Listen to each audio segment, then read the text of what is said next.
students, welcome to my channel. As you can see, some conjunction words are written here. These conjunction words are also called contrast linkers. Contrast means फर्क या difference.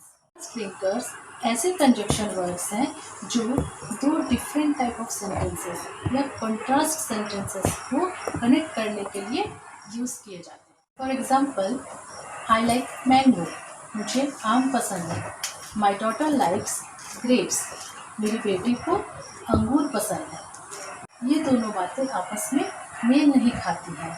इन दोनों बातों के बीच के difference को दिखाने के लिए मैं ऐसे कंट्रास्ट लिंकर का यूज़ करूँगी जिससे सुनने वालों को वो डिफरेंस समझ में आ जाए जो मैं एक्सप्रेस करना चाहती हूँ. I like mango but my daughter likes grapes. यहाँ मैं अपने बात को समझाने के लिए बट लिंकर का यूज़ कर रही हूँ. जितने भी लिंकर्स, कंट्रास्ट लिंकर्स हैं, उन सबके मायने लगभग एक समान हैं. So these are used for the same meanings, but the only difference is the way they are used, the structure in which they are used. State के बुक में जो एग्जाम्पल्स हैं उनके थ्रू हम सबसे पहले समझेंगे अच्छे से इन कंट्रास्ट लिंकर्स के बीच के डिफरेंस को. The car may be the most common form of transport, but it causes the most pollution. यहाँ एक आइडिया के बाद आपको कॉमा लगाना पड़ेगा. कार यातायात का सबसे सामान्य रूप हो सकता है, लेकिन यह सबसे अधिक प्रदूषण का कारण बनता है. बट मतलब लेकिन.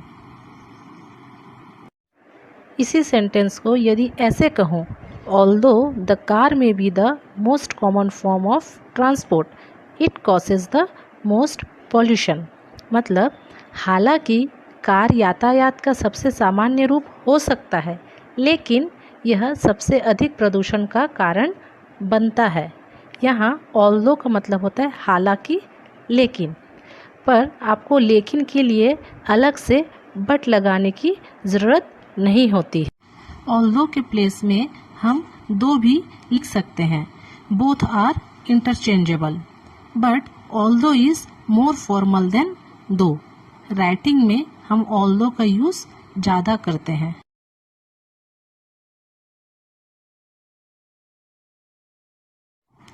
Even though the car may be the most common form of transport, it causes the most pollution.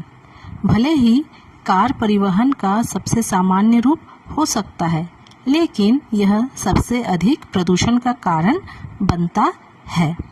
यहाँ पर दो, ऑल्दो और इवन दो का मीनिंग एक समान है, पर इवन दो उस वक्त यूज़ करते हैं जब हमें हैरान कर देने वाला फ़र्क दिखाना होता है, या फिर हमारे मन में ऐसा भाव होता है कि किसी चीज़ को, किसी सेंटेंस को हमें बढ़ा चढ़ाकर दिखाना होता है. उस वक्त हम इवन दो का यूज़ करते हैं. द कार में be the most common form of transport, nevertheless it causes the most pollution. Car परिवहन का सबसे सामान्य रूप हो सकता है, इसके बावजूद भी कि यह सबसे अधिक प्रदूषण का कारण बनता है. जब हम किसी पर्टिकुलर आइडिया को ज़्यादा वैल्यू देते हुए कहना चाहते हैं तो नेवरदलेस का यूज़ करते हैं.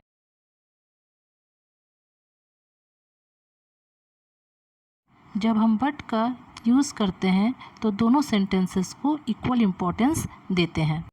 He is rich but he is not happy. वह अमीर है लेकिन वह खुश नहीं है. ऑल्दो लगाने पर बट लगाने की ज़रूरत नहीं होती है. Although he is rich he is not happy.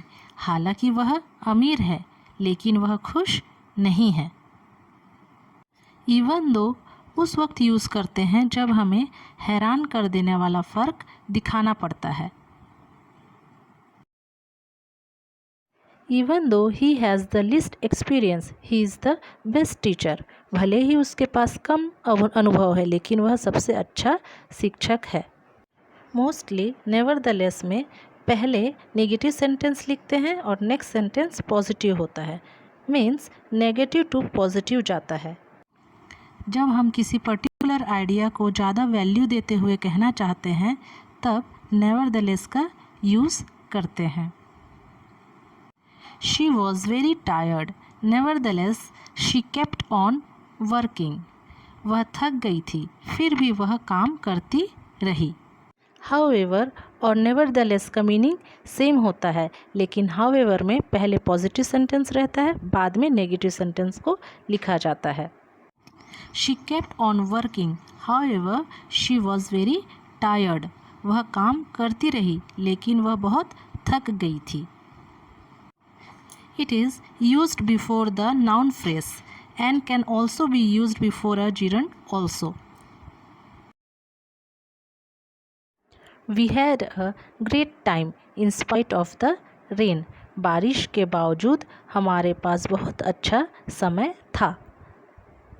In spite of का मीनिंग भी के बावजूद होता है।